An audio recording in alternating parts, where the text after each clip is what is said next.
Hello guys. So dito ngayon Good afternoon mga lods.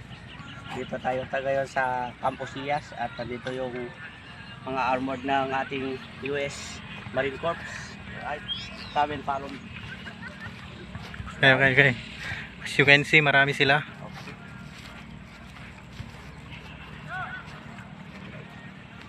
So parehas sila ng mga style mga lods. Yan ang ginamit nilang mga sasakyan sa balikatan. Yan o US Marine Corps. Right. Yan mga lods. Tingnan nyo, parehas ang disenyo. 93. Alright. Yan yung kanyang mga gear. Okay ka. Okay. What do you call that toy? That toy is a racing car toy. Racing car toy. Tapos dito sa lugar sa likod. So, amin nga nilibot ang kanilang mga equipment. Yan nga ang bumantad sa atin. Ang kanilang sasakyan ay may hilay-hilang lagyan ng kanilang mga pagkain, istakan ng kanilang mga tubig. So, kumpleto talaga ang US Marine Corps ng mga equipment at mga foods. As you can see nga, napakadami nga nilang mga equipment. Alright.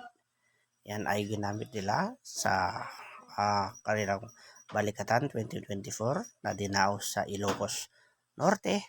At yan nga ang pambungad nila. Yan ang frontline car. Alright. Okay, demonstrate mo yung mga yan. Ito yung paglagyan ng carrier ng food nila mga lods. Pag may mineral water. Diyan nila sa pagkain, mga foods. Yan o, M13011. Yan yung gamit nila for immediate food delivery or response. As you can see, ang dami-dami nga. Yeah. Okay, yan yung gamit nila sa balikatan 2024. So, marami talagang toy dito at napakaganda pa mga lods. Yan yung balikatan 2024. Alright mga lods. Thank you for watching us mga lodi.